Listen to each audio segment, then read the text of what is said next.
On tonight's early edition at 6, rejections and vacancies. President Park Geun-hye withdraws her pick for education minister amid allegations of plagiarism, while two more minister nominees face fierce resistance from the opposition. It's official, a 50-member committee of people from the government and civilian ranks dedicated to preparing for Korean reunification is launched. And at long last, positive developments in the ongoing Israel-Hamas conflict. Israel's cabinet accepts an Egyptian proposal for a ceasefire. We have these and more coming up on Early Edition at 6. I see trees of green, red 늘 남편 먼저, I see them 늘 자식 먼저. for me and 레이디 퍼스트라는 말을 믿고 살아온 당신. 오늘만큼은 세상 누구보다 당신이 먼저입니다. 한 분 한 분 특별하게 모시겠습니다. Excellence in Flight, Korean Air.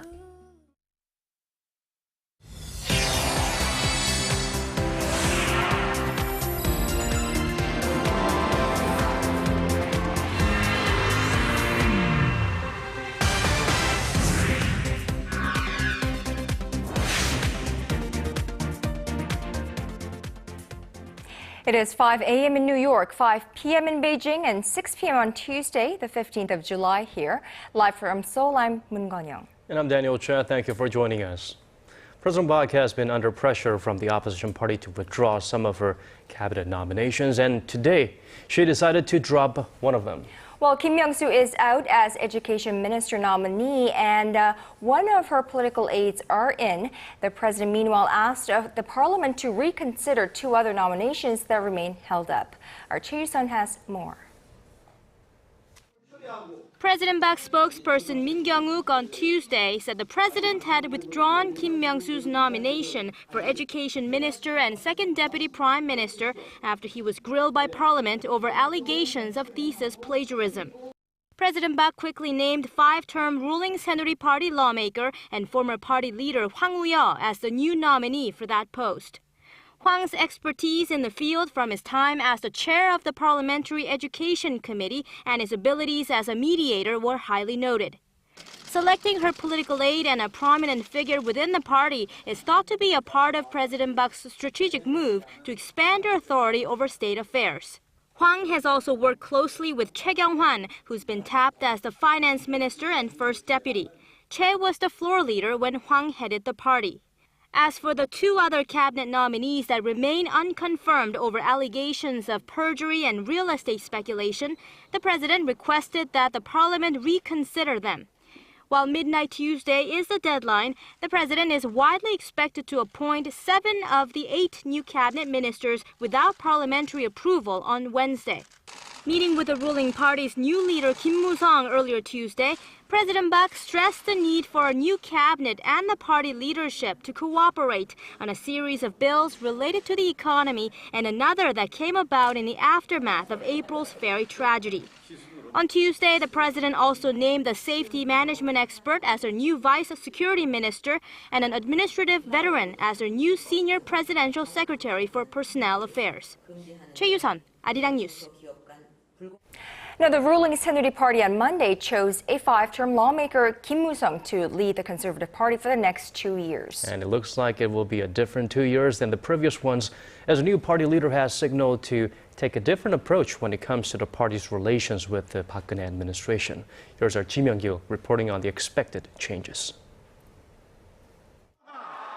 Five-term lawmaker Kim Moo-sung, who represents the non-mainstream faction of the party, secured a comfortable win over pro-Park Geun-hye heavyweight Seo Chung-won at the Saenuri Party convention on Monday.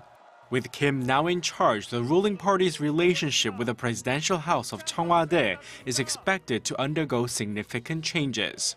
The newly elected leader promised to establish a relationship of healthy tension between the party and the president, and to speak out against President Park Geun-hye's administration when necessary, while at the same time vowing to help out the president in her drive for reforms. He has also signaled he would reach across the aisle to the main opposition New Politics Alliance for Democracy, which favored Kim in the Saenuri Party leadership race due to his relative independence from the president's influence. All are challenges Kim faces over the next couple of years, but his most immediate one will be preparing his party for by-elections in just 2 weeks' time, in which 15 parliamentary seats are up for grabs. Kim Young-gil, Arirang News. And President Park Geun-hye has announced the lineup for a preparatory committee that will set the groundwork for an eventual reunification of the Korean peninsula. Our Kim Ji-yeon has the details on who will make up the committee and what they will be doing. The 50-member Joint Government Civilian Committee chaired by President Park has been tasked with seeking ways to systematically prepare for Korean reunification and setting a direction for the unprecedented process. 2 vice chairs have been named: Unification Minister Ryu Gil-jae, representing the government, and former senior presidential foreign secretary Chung Jong-woo, who is currently the chair professor at Incheon National University, representing the civilian side. 29 civilian members with backgrounds related to reunification issues will then be divided into 4 subcommittees, according to their fields of expertise: foreign affairs and security, the economy, society and culture, and politics and law. They will be joined by another group of specialized advisors for in-depth discussions and research, with an ultimate goal of formulating a blueprint for a unified Korea. On the government side, the unification minister will be joined by 10 members, including the ministers of finance, foreign affairs and defense, as well as the senior presidential foreign secretary. As President Park had proposed during talks with the floor leaders of the ruling and opposition parties last week, the policy chiefs of both parties have been named as the 2 members representing parliament. 6 members from state-run research institutes have been tasked with boosting cooperation between the government and civilian sector. While not included in the 50-member list, the presidential office said advisors from civic groups, the media, and educational community will be asked to meet with the committee on a regular basis to offer their views on reunification. The committee will convene for the first time in early August to decide on its goals and direction. Kim Ji-yeon, Arirang News. South Korea has opened the door for government funds to be used for humanitarian aid to North Korea for the first time since sanctions were imposed on that regime back in 2010. And as our Hwang Sung-hye tells us, the move could signal a possible shift in inter-Korean relations. South Korea's Ministry of Unification said Tuesday it would use its government-led Inter-Korean Cooperation Fund to provide humanitarian aid to the North Korean people. The Unification Ministry has repeatedly expressed the will to provide humanitarian aid that will be of practical help to the North Korean people and to cooperate in the agriculture and the livestock sectors. The government plans to make a total of 3 billion won, roughly $3 million, available for groups that help in the medical, agriculture, and livestock sectors. This marks the first time Seoul will be using public funds for humanitarian aid to Pyongyang since heavy economic sanctions were imposed on the regime in 2010, following a North Korean attack on a South Korean warship. An official at the Unification Ministry said the move does not mean the sanctions have been lifted, but that the government is merely providing humanitarian support for certain sectors. Experts say it could lead to a shift in inter-Korean relations. Talks of a peaceful peninsula and better inter-Korean ties are highly likely when the Pope visits in August and during the Asian Games in September. It's possible that the cross-border policies of President Park Geun-hye and Kim Jong-un will become more flexible in the process. But stumbling blocks remain. Chances of more missile launches by the North and joint military drills between South Korea and the United States that begin on Wednesday are almost certain to complicate matters. Hwang Sung-hye, Arirang News.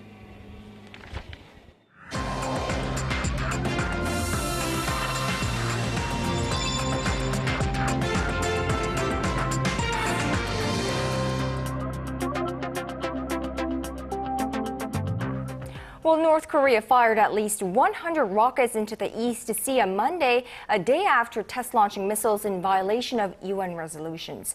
And the barrage came just hours after Pyongyang and Seoul agreed to a North Korea proposed set of measures that it said are meant to lower tensions on the peninsula.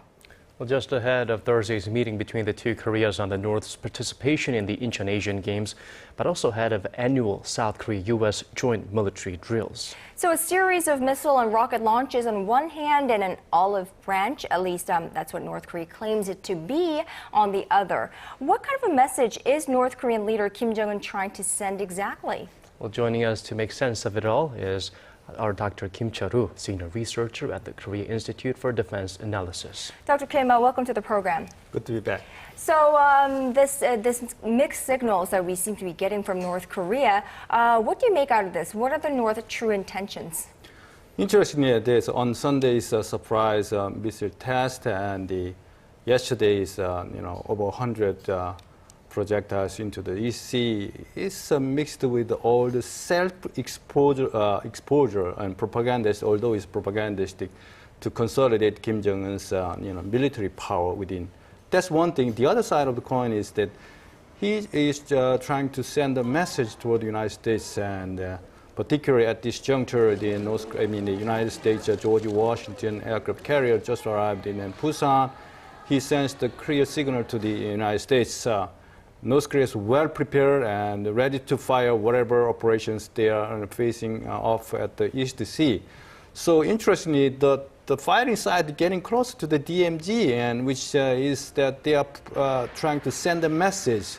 Is they are trying to push the Park Geun-hye administration whether go into the more increase the military tension or going back to the negotiating table with the very significant moment of Incheon Asian Games.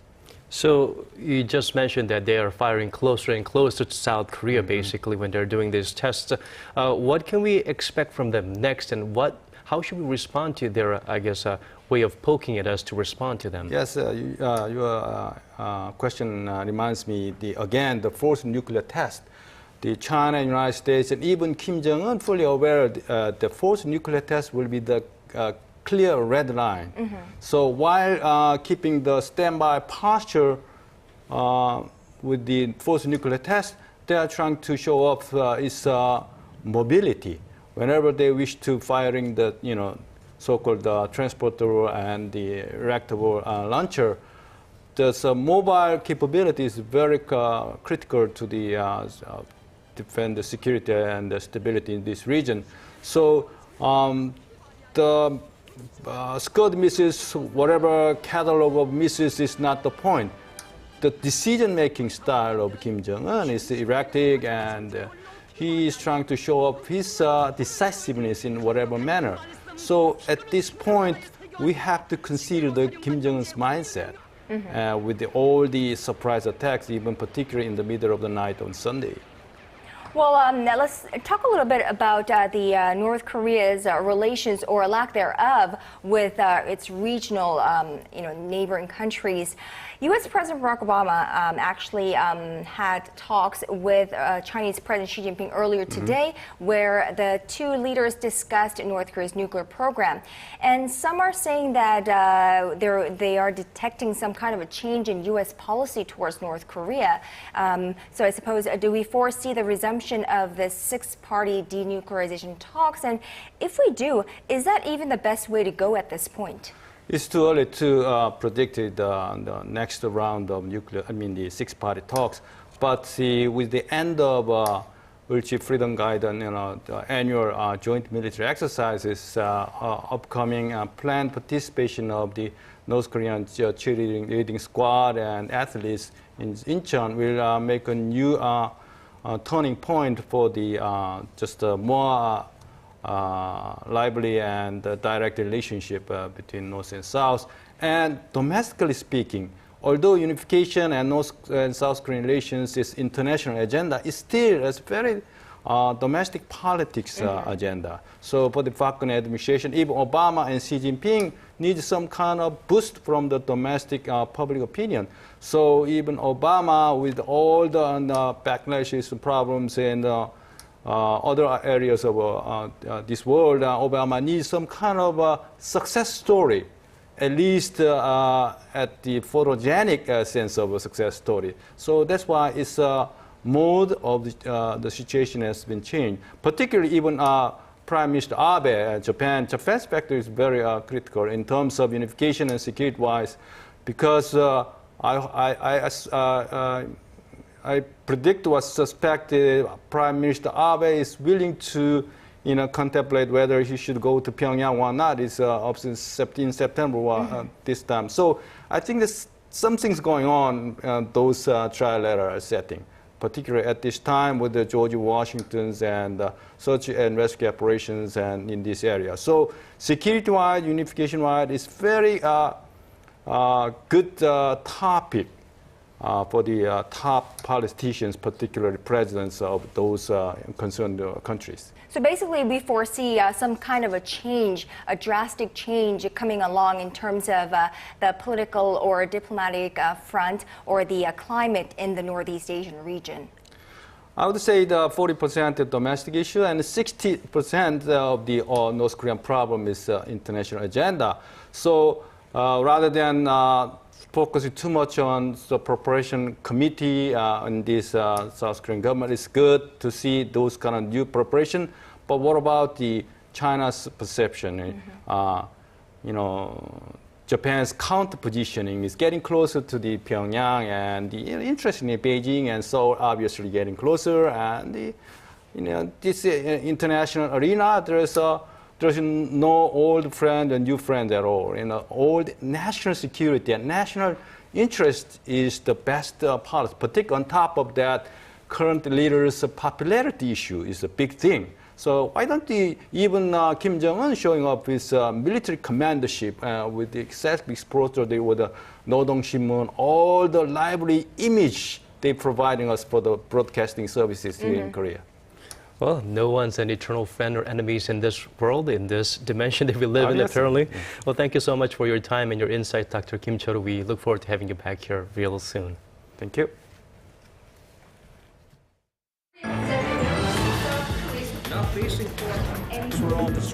Digging deeper, getting to the bottom of stories that impact your life. Talking with you on air and online. Connecting you with experts on the world's most pressing issues. News and current affairs at its best with Moon Gon-young and Daniel Che on Early Edition at 6.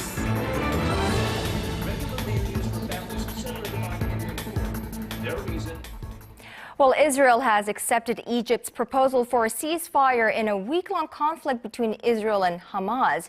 The Israeli Security Cabinet met early Tuesday morning and released a statement that said it had accepted the truce effective as of 9 a.m. local time. The Hamas militant group, which controls Gaza, has yet to respond to Egypt's proposal. However, its armed wing has rejected it, calling it a surrender. Palestinian officials say at least 192 people, many of them civilians, have been killed in the week-long conflict. Back here in this country, a new economic team under President Park Geun-hye is set to launch tomorrow. Well, they will have a full plate at a time when the nation is suffering from sluggish domestic consumption and low growth. Our Hwang Ji-hye reports on their plan to prop the economy up. Korea's new economic team, which will be led by incoming Finance Minister Choi Kyung-hwan, has one goal: to spur growth. To achieve it, the team is expected to first fiddle with the nation's real estate market. Officials at the Finance Ministry say a set of economic policies for the second half of this year is expected to include measures like easing loan-to-value ratio limits for mortgage lending to 70%. That means home buyers would be able to borrow up to $140,000 when buying a house worth $200,000. The current loan-to-value ratio stands at 50% for those living in the nation's capital area, which allows them to borrow just $100,000 when purchasing the same house. Home buyers who are short of cash typically are forced to borrow money from non-banking financial institutions that charge them higher interest rates. Economic policymakers expect people moving their loans from non-banking lenders to banks to spend more, which would also lead to pulling the country out of its sluggish domestic demand trap. While many are concerned that easing housing loan regulations could lead to more household debt, which already hovers around $980 billion, the nation's real estate market is welcoming the government's expected move. Easing regulations won't really lead to more household debt because there aren't a lot of speculative investments in the real estate market these days. Economists still add that the government should also set up countermeasures to address the side effects that could occur from easing housing loan regulations. Hwang Jie, Arirang News.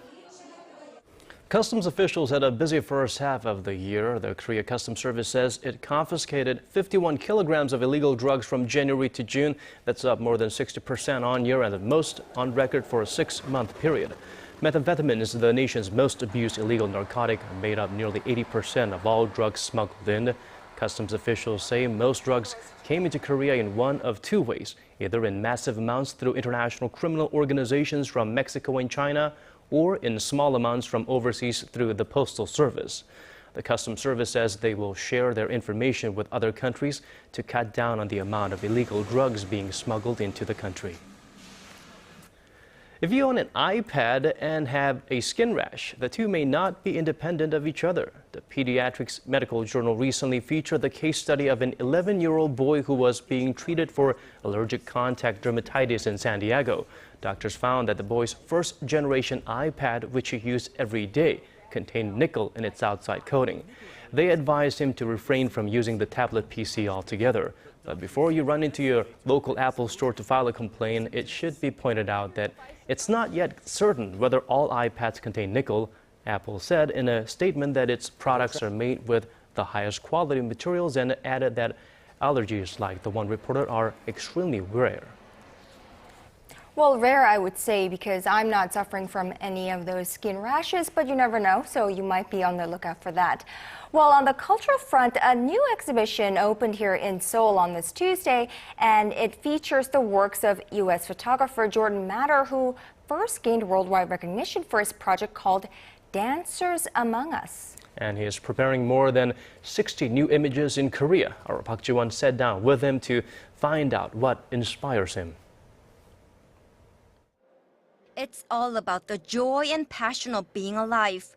None of these images have been digitally modified, and the dancers and the photos aren't relying on the help of wires or trampolines to enhance their jumps. Photographer Jordan Matter's works aim to reflect the beauty and wonders of everyday life, capturing what he calls that one magical moment. You go through this series of events every single day that we just pass through without any sort of like recognition of their beauty and of the specialness of them. The magical moments means to me, stack all of the moments of your life up together and make each one as magical as possible.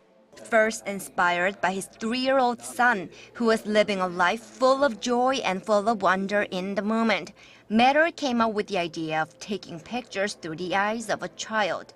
He thought dancers would best represent the beauty of each passing moment. They embody this kind of beauty and this emotion, and they're able to physicalize that and show us a story. And so it made perfect sense if I wanted to create and almost make the ordinary extraordinary in a way, and show everyday moments, but make them more extreme and more beautiful. His works have touched the hearts of many, and his book, Dancers Among Us, made the New York Times bestseller list. He says for the best results, he always lets spontaneous moments happen. All of it is serendipity. All of it is luck. If you can try to allow life to happen and then to react to it, as opposed to trying to hold on so tightly and control it, if you can let go of control a bit, then you will be very happy to see all of the surprises that await you. During his stay in Korea, he will collaborate with Korean dancers and Taekwondo martial artists to capture more magical images that represent the wonders of life. Park Ji-won, Arirang News.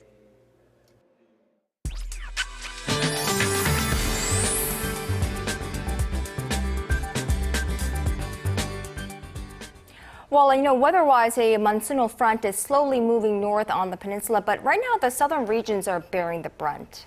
So let's turn to our Michelle Park at the Weather Center to find out how much rain will fall and when. Michelle? Good evening. As you said, Geun-hye, it's been raining hard in the southern coastal region since this morning, and because of that, we have cool winds blowing through here in the capital. But by Friday, the monsoonal front will move north, bringing rain to the entire nation.